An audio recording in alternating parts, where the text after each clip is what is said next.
Iniciando mais um programa Presença e Harmonia, uma realização da Ordem Rosa Cruz Amorque, grande loja da jurisdição de língua portuguesa. Hoje vamos conversar com o Frater Carlos Alberto Ferrari, que é doutor em Física e conselheiro da Universidade Rose-Croix Internacional, a URSI, sobre a relação da física quântica com alguns ramos do conhecimento. Confira!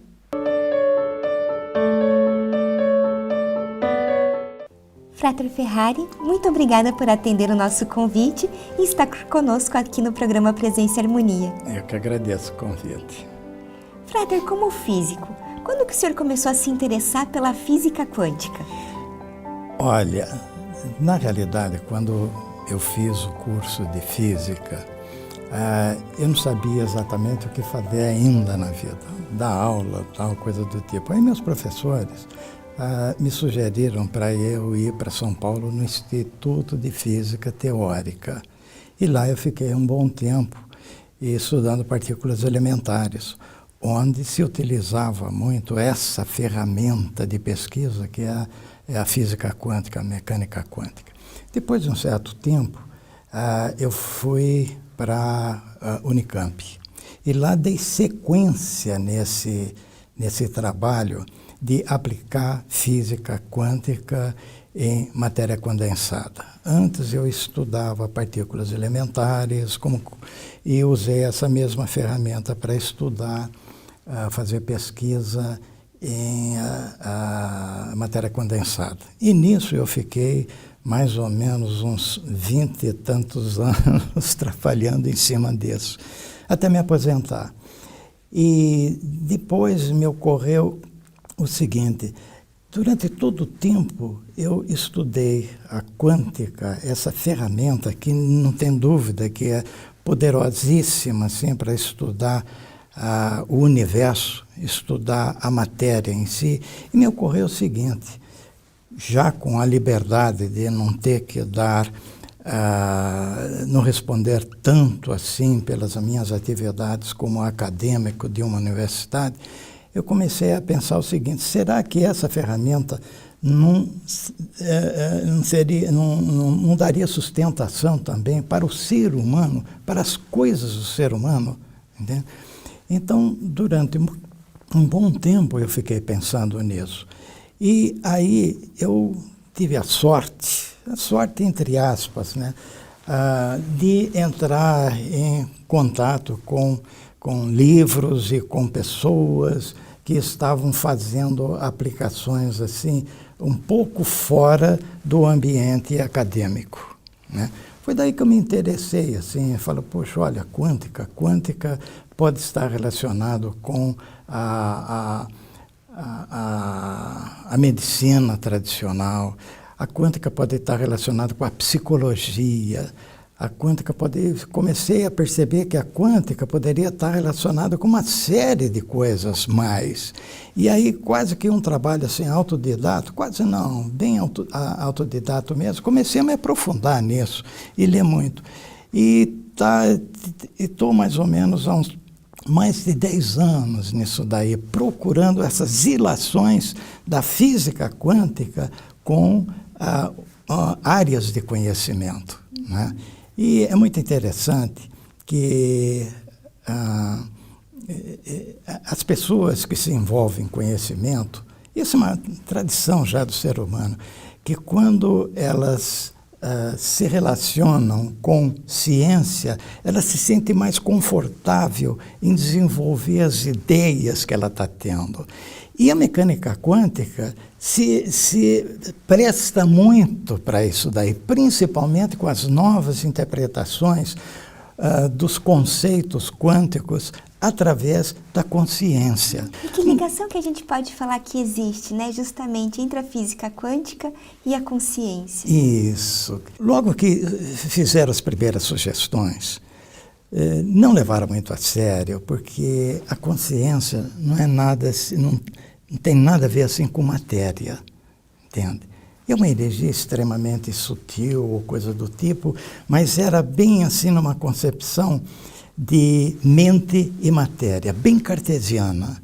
Agora, acontece que quando você entra com essa ideia de consciência, a consciência atua sobre a matéria através, talvez até na minha concepção, através da mente, como sendo um atributo, vamos dizer, da consciência. Mas ao fazer isso, é preciso troca de energia, tem que ter uma sinergia nisso daí para que elas se comuniquem. Agora tem um princípio fundamental em física, que diz o seguinte: a energia do universo é sempre a mesma. E aí não puderam levar em conta essa história de consciência, porque estava muito separado, era muito cartesiano, entende? Mente e matéria. Só depois de um bom tempo, isso já na década de 80 do século passado, né? Ou um pouquinho antes, que algumas pessoas que tinham familiaridade com o misticismo, olha que interessante, que começaram a perceber o seguinte: olha, vamos resgatar aquela ideia de consciência de que foi sugerida por Platão, sugerida na Cabala, sugerida nos Upanishads da cultura hindu. E essa consciência, ela engloba tudo, é holística, entende? Considera tudo como partícipe das expressões da consciência. E aí houve um desenvolvimento assim muito grande e permitiu que se usasse os conceitos físicos, os conceitos quânticos, nos diversos ramos do conhecimento. Certo. E o senhor pode então nos falar, nesse contexto que o senhor estava nos explicando, o que foi elucidado quanto à consciência, que foi assumida como meio no processo da manifestação do ente quântico no mundo real? Houve um instante em que, além da própria revolução do Planck, depois a revolução mesmo do Niels Bohr, que ele foi tão revolucionário que ele precisou deixar de lado certos conceitos clássicos, até então muito elaborados, e que os físicos confiavam muito nesses conceitos, né? Nos conceitos do eletromagnetismo de Maxwell. Mas precisou deixar de lado isso daí porque a quântica começou a evoluir como uma revolução mesmo na física. O próprio conceito de átomo de Niels Bohr é um conceito assim extremamente revolucionário que precisou deixar de lado muitas coisas que o Maxwell dizia, né? E depois aparece ainda o Louis de Broglie, que era um filósofo, mas o irmão dele, o Maurice, era um físico experimental muito conceituado, que mexia com física nuclear. E por influência do irmão, o de Broglie começou a se interessar muito por física quântica, sabe? E ele fez um serviço lindíssimo. Ele pegou o átomo de Bohr. O que dizia o átomo de Bohr? Que o átomo era formado de uma partícula massiva positiva e elétrons girando em torno desse núcleo, não é? E aí a questão que ele põe é o seguinte: olha, o elétron não é energia, essencialmente energia, porque ele estava se baseando nos conceitos de relatividade de Einstein, que dizia o seguinte, que olha, se a matéria é energia, através da famosa fórmula dele, que energia é igual a massa multiplicada pela velocidade da luz no vácuo ao quadrado, né? A fórmula mais simplesinha e mais famosa na física, né? Que veio da relatividade do Einstein, tá? Então, quer dizer, o elétron é energia em essência. E o Bohr também vinha com a ideia de que o elétron ficava numa órbita estável, e essa é uma palavra muito importante, e numa determinada órbita, se ele passasse de uma órbita para outra, ele ia adquirir energia. E depois tem dois conceitos assim muito importantes na história toda, que é do salto quântico. Que história é essa de salto quântico? Que não era possível entender isso através das ideias de causalidades, entende? Causalidade. E o que acontece quando o elétron sai de uma órbita e vai para outra? Para onde ele vai? Entende? Eram conceitos assim que deixavam os físicos da época assim doidos. Como é que é possível esse tipo de coisa? Para onde vai esse elétron? Ele não pode ficar orbitando. Pois bem, então esse era o átomo do Niels Bohr, que então entra na história o Louis de Broglie, que sugeriu o seguinte: olha, então vamos considerar que o elétron é essencialmente energia. Se ele é energia, ele podia ser representado por uma função de onda, sabe? E essa função, como, por exemplo, o Maxwell fez com a luz. A luz é uma radiação eletromagnética que pode ser representada por uma onda. Então, ele admitiu que o elétron era uma onda. Nisso estava junto aí o Schrödinger, que já fez toda uma teoria muito bem elaborada da mecânica quântica. Aí já passou ao nome de mecânica quântica, né? Junto com essa teoria elaborada pelo Schrödinger, também teve o Werner Heisenberg. Só que ele desenvolveu uma matemática através de matriz muito difícil de trabalhar. E a matemática do Schrödinger era muito mais simples, né? Pois bem, então desenvolveram essa ideia de que os entes quânticos eram ondas e poderiam ser representados por funções. Não essa onda que nós conhecemos de ondas assim, como, por exemplo, as ondas sonoras ou as ondas na superfície da água, porque ficava muito difícil a gente entender, porque eles estavam dizendo o seguinte: olha, essa onda é uma onda da matéria, mas o que significa onda de matéria? Aí o Niels Bohr, junto com Max Born, eles fizeram uma conferência em Copenhague para discutir isso daí. E de lá saiu a ideia de que essa função de onda era uma função de possibilidades, uma função de probabilidades, que deixava o Einstein meio doido com isso daí. E que veio aquela famosa frase dele: eu não acredito que Deus jogue dado com o universo. Mas não era exatamente essa característica, mas ficou famoso esse tipo de coisa aí. Tanto no visível quanto no invisível, entende?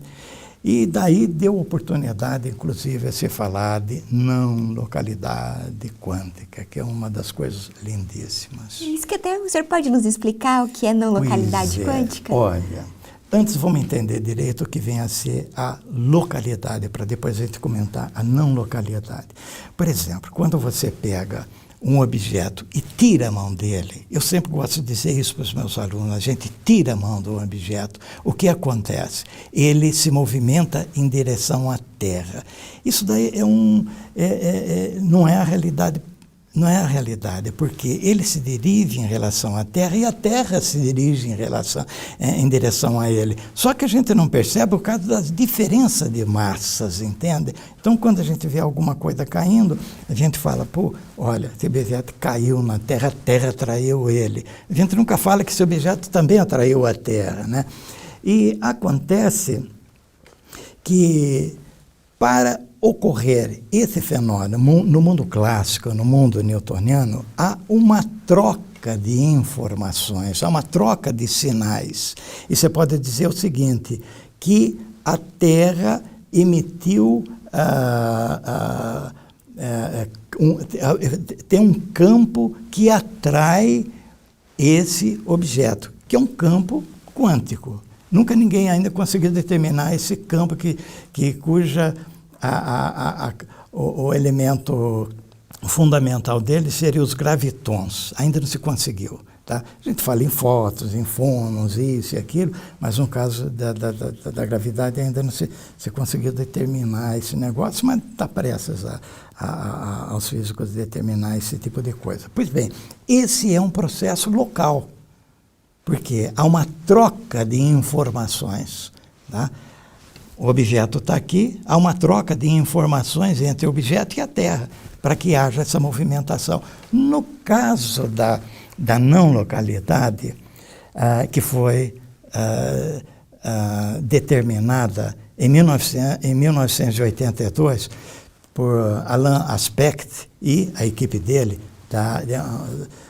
de uma universidade de Paris, da França, em que ele mostrou, porque isso era um conceito quântico, de que se você tiver dois entes quânticos, que eles estão relacionados entre eles, e se eles se movimentarem em sentidos opostos, por exemplo, esse relacionamento entre eles poderia ser um par formado de um elétron com spin para cima e outro spin para baixo. Que raio de coisa é essa? Deixa eu te explicar.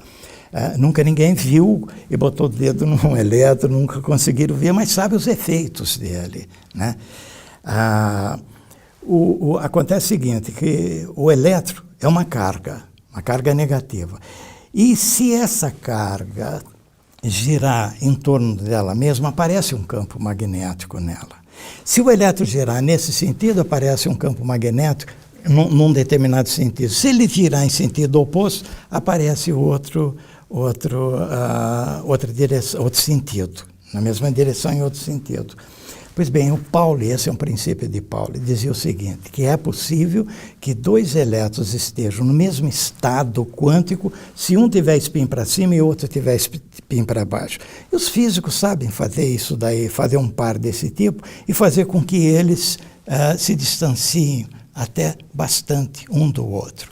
O fato interessante é o seguinte, que se houver o que os físicos dizem, um colapso dessa função de onda que faz com que, então, o elétron, estando com o spin para baixo, esse elétron vai para o spin, fica com o spin para cima, e se imediatamente, instantaneamente, simultaneamente, ele vai com o spin para baixo. E isso daqui, aí você fala, pô, esse daqui não avisa o outro que fez esse movimento? Não, entende? Ele não há troca de sinais.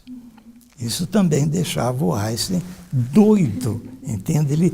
Ele falava para o pessoal que o pessoal precisava estudar um pouquinho mais de quântica, isso daí seria impossível, que é a própria teoria da relatividade, né?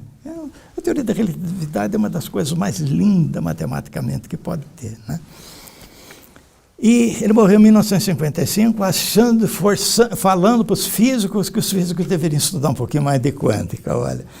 E acontece que essa mudança aqui é feita com uma rapidez tão grande que não há chance de um sinal da luz sair daqui e até esse avisar esse outro elétron. Olha, eu mudei, tá certo? Não há, porque é muito mais rápido do que a velocidade da luz, que é 300 mil quilômetros por segundo. É um negócio de doido, e não dá tempo dele fazer isso. É isso que é não localidade quântica.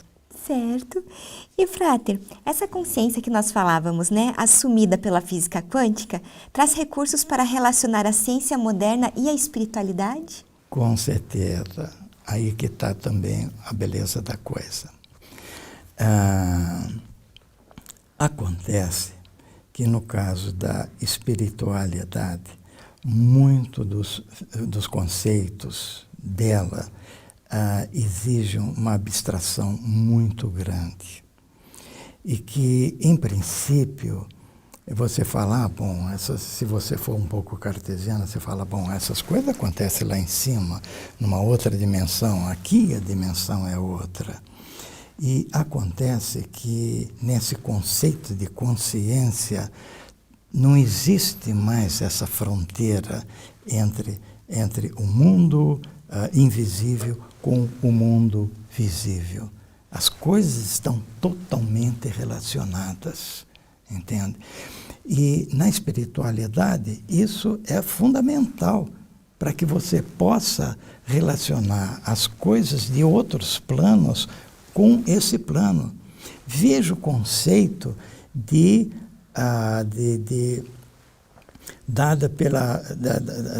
consciência que nós até Rosa Cruz usamos, né? Por exemplo, a nossa consciência, ela é um reflexo de uma consciência mais ampla que nós chamamos de consciência cósmica. E nós temos uma consciência individual e usual, que nós precisamos usar dela. Se eu digo assim, puxa, eu estou vendo toda essa luz aqui eu estou sentindo uma certa temperatura, eu estou usando essa consciência para eu manifestar, para eu me localizar, para eu dar respostas a esse ambiente que eu estou, né? Eu preciso disso daí.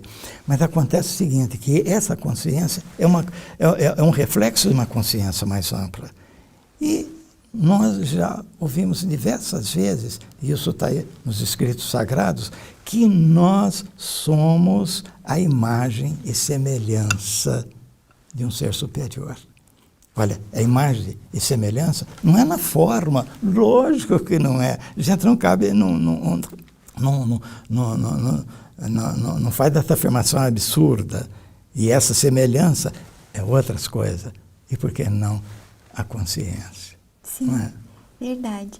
E, Frater, quando nós conversávamos antes, o senhor comentou que a física quântica hoje ela é muito importante, até mesmo por algumas questões da psicologia junguiana, como, por exemplo, a sincronicidade. O senhor pode nos explicar um pouco a respeito? Olha, aconteceu um fato muito importante. Eu acredito que seja por volta de 1940, por aí assim. Desculpa. Que o Wolfgang Pauli, um dos físicos muito importantes do desenvolvimento da quântica, ele, talvez até por um trabalho excessivo, ele se sentiu assim com umas certas dificuldades, porque é muito comum e quando a pessoa se envolve muito profundamente e não consegue ver a solução para determinados problemas, a pessoa fica assim. E o Pauli acabou acontecendo, se envolveu até com álcool, sabe? Então, o que ele fez? Ele também, ele era suíço, procurou pelo Jung. E Jung é aquele sistema de psicanalista, né, de psicólogos, deita aí nesse divã, conta teus sonhos, tal. E foi. E aí o Jung começou a perceber que muitas das coisas que o Pauli falava, inclusive de quântica, ele chamou muita atenção dele. E conta a história que ele falou assim, o Pauli, senta naquela cadeira aí, vamos conversar de ciência agora, e que a minha assistente de lá, você vai contar os sonhos para ela. Diz que foram mais de 400 sonhos lá, né? Pois bem, o contato, a troca de ideias foi tão interessante que eles chegaram a publicar livro. Tem um livro dele, tá, do Pauli e do Jung. E nisso daí, o Jung vinha pensando no inconsciente coletivo e na sincronicidade há mais de 20 anos. A palavra sincronicidade, quem usou ela pela primeira vez foi o Jung, tá certo? E inconsciente coletivo. Ele falou, eu não consigo, ele estava muito enrolado nisso ainda. Quando o Paulo começou a falar dos conceitos quânticos, ele começou a ver que as explicações poderiam estar aí, que existiam sempre causas e efeitos nas coisas, mas às vezes essas causas não ficavam muito aparentes no mundo material. Mas ela, e essa é uma sugestão, inclusive, do Frater Ralph Lewis, quando ele fala de alquimia mental, se não me engano, nesse livro dele, que eu também passei assim, pensando muito nessas coisas. Ele fala, como é que é possível haver o colapso quântico das possibilidades que tem na consciência universal e esse colapso fazer com que esses entes quânticos se manifestem no mundo real, no nosso mundo material. Como que isso é possível, sabe? Eu andei pensando muito nisso e por sorte entre aspas, como eu um bom tempo estava relacionado com a Ordem Rosa Cruz e conhecia esse livro do Ralph Spencer Lewis, e eu retomei esse livro e fui ler lá essas coisas todas que ele falava em termos de psicologia. E eu fiz essa relação com esse processo de colapso de função de onda. Quer dizer, as coisas, quando se fala psicologia, está em subconsciente. Eu não gosto muito da palavra inconsciente, porque a gente está sempre consciente. A gente pode estar subconsciente. Tá? Pode estar no subconsciente e pode passar para o nosso consciente objetivo. Como que se dá esse tipo de coisa? Então, aí é que eu tive assim, me deixou assim mais à vontade. Fala, puxa, olha, um processo de colapso quântico que os físicos gostam e falam tanto, está relacionado com isso. Quer dizer, da consciência como possibilidade, ela vem a se manifestar no mundo real, desde que você faça o encaminhamento correto. É como eu gosto de dizer para os meus alunos, é o seguinte, que você estabelece um diálogo com a natureza. Se você quer saber, olha, se eu tiro a mão desse objeto aqui, eu estou entrando em diálogo com a natureza. Se eu tiro a mão, o que a natureza vai me responder? A natureza vai me responder o seguinte, olha, essa bola, esse corpo, esse objeto vai se movimentar na direção do centro da Terra. Então, esse daí é um diálogo que a gente faz, tá certo? A mesma coisa é quando você tem uma questão quântica e você estabelece um diálogo com a consciência cósmica, consciência unitiva, fundamental, universal, dê o nome que for lá, nas mais diversas culturas, mas eles sempre usam. E quando você faz isso com uma intensidade suficiente, essa palavra intensidade é do Ralph, entende? Então há a possibilidade de você receber uma resposta e as coisas acontecerem no mundo real. Porque lá a consciência, ela tem todas as informações possíveis e ela é capaz de fazer todas as associações. E ela faz num estado transcendental, quer dizer, onde não tem espaço e onde não tem tempo. Isso é tudo que a sincronicidade gostaria. Porque nessa consciência quântica não tem antes e depois, porque ao você falar em antes e depois, é importante na causalidade, você precisa de tempo, você precisa de espaço. Lá não tem isso. Todas as coisas são ao mesmo tempo. Não tem passado, não tem futuro, tudo é o agora. Frater Ferrari, muito obrigada por compartilhar todo esse conhecimento conosco hoje. Eu que agradeço a Obrigada. tua paciência de ouvir eu. Imagina, muito obrigada. Aproveito para lembrar do nosso e-mail, presenceharmonia@morc.org.br. É muito importante para nós essa via de comunicação que nós temos com você que nos assiste. Agradecemos a participação conosco hoje e até o nosso próximo encontro. Paz profunda.